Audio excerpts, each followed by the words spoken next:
Hey, Matt, Yes, Brother Gavin? what's your favorite Thanksgiving food? This. Hey guys, we are so glad you're here today. Thanksgiving is right around the corner, and we are all about Thanksgiving. Oh, yeah. I mean, I love me some turkey. The problem I have with turkey at Thanksgiving, though, is that someone always stuffs the bird full of that nasty, gooey breadcrumb stuff. It's got celery and onions, and is it paprika? Is it cumin? It's okay, buddy. It's gonna be all right. Because today, we're gonna do something different. We're gonna take a turkey and stuff it with your favorite foods.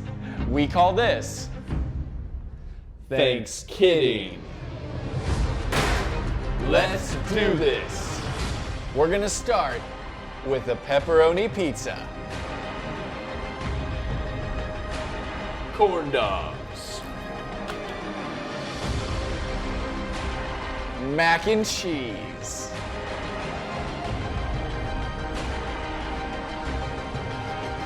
string cheese,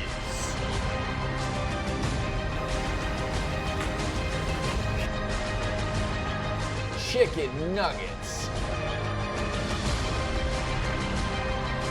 and then we're covering the whole thing in bacon.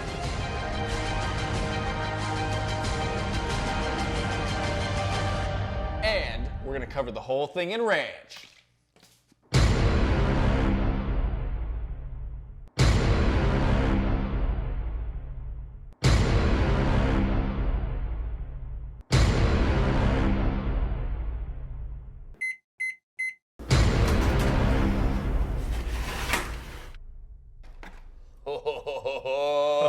Yeah. Look at that. That looks amazing. That was just... Oh, yeah. dark meat in there. Yeah, I'll have some. Have at it. That looks good.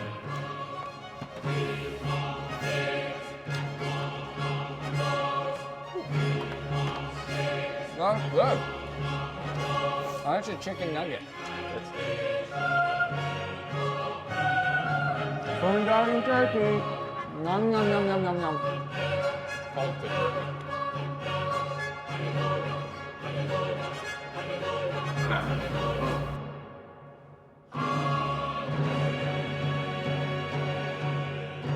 It's really good.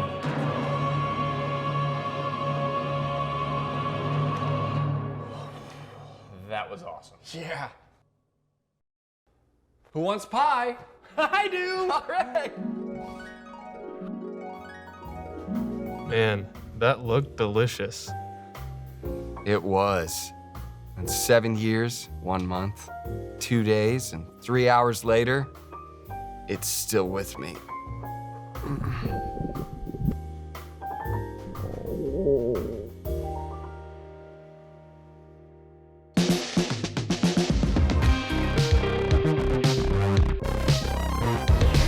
The Bible is one big story that leads us to trust and follow Jesus. The Bible has a lot to say about being generous. If you follow Jesus, you should naturally become more generous because Jesus is generous. And he's changing his followers to be more like him. That's why followers of Jesus focus their time and attention on serving others, because that's what Jesus does. That's what he did when he was here on earth. Jesus said it himself in the book of Matthew, chapter 20, verse 28. He said, "Just as the Son of Man did not come to be served, but to serve, and give his life as a ransom for many." Jesus was so generous that he gave his very life to save us. He gave all his time and attention to us, and he still does. And he can make us generous like him. So we can give more of our time and attention to others instead of just ourselves. Right now in your group, read this verse a few more times and then talk about it.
Does anyone else love Disneyland as much as I do?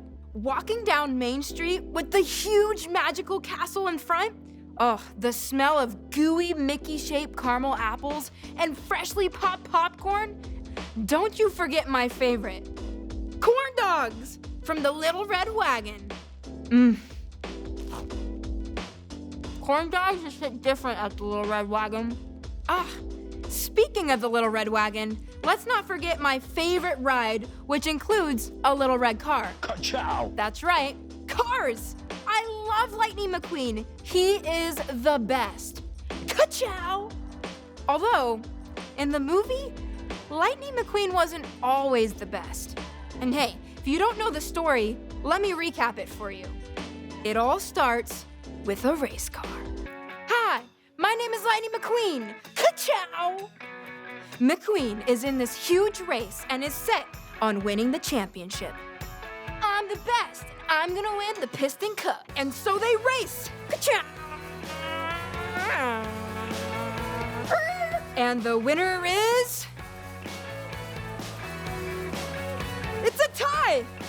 Then Lightning McQueen had to go to California for the tiebreaker championship, and he made his hauling truck Mac take him there early to practice. But as they were going, Mac fell asleep and Lightning McQueen got lost and left behind in this old town called Radiator Springs.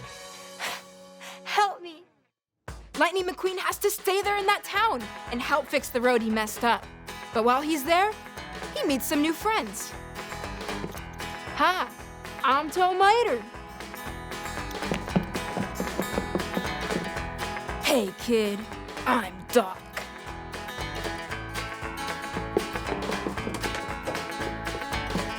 Hey man, what's up? I'm Fillmore.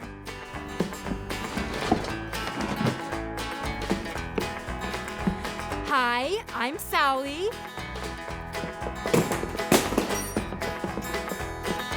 I am a Luigi. Okay, so next, Lightning McQueen, okay, I'm exhausted and you know, maybe I'll let the movie tell the rest. Yeah. I keep that to remind me never to go back. As Lightning McQueen meets these friends, he begins to see what it looks like to care for others and to put his focus on things other than winning the Piston Cup and himself. You know, sometimes we all are a little bit like Lightning McQueen. We get selfish and we only care about ourselves and put our attention on what we want. Did you know that it was never intended to be like that?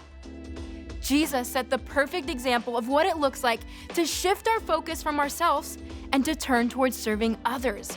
The Bible says that Jesus came not to be served, but to serve. When we follow Jesus, he begins to change our lives and be more like him.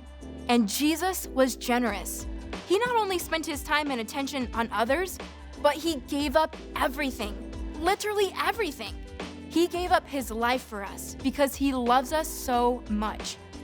Are we being generous to others? You know, when Lightning McQueen was in Radiator Springs, he met friends who cared about him and was generous with their time. And in turn, Lightning McQueen begins to have a change of heart. I am not coming in behind you again, old man.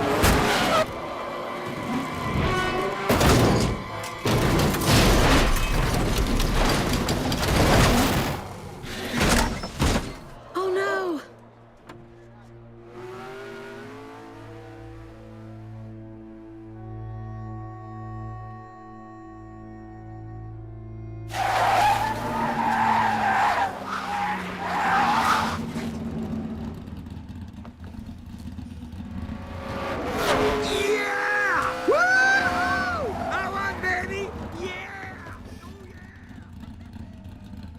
What's he up to, Doc?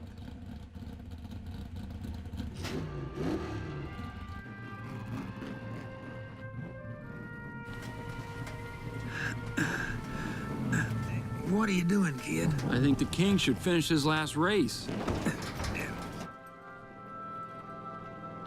You just gave up the Piston Cup. You know then? Ah, This grumpy old race car I know once told me something. It's just an empty cup. Daryl, is pushing on the last lap legal? Hey, man, he's not really pushing him. He's just giving him a little bump draft. Hey, what? What's going on? That's what I call racing right there.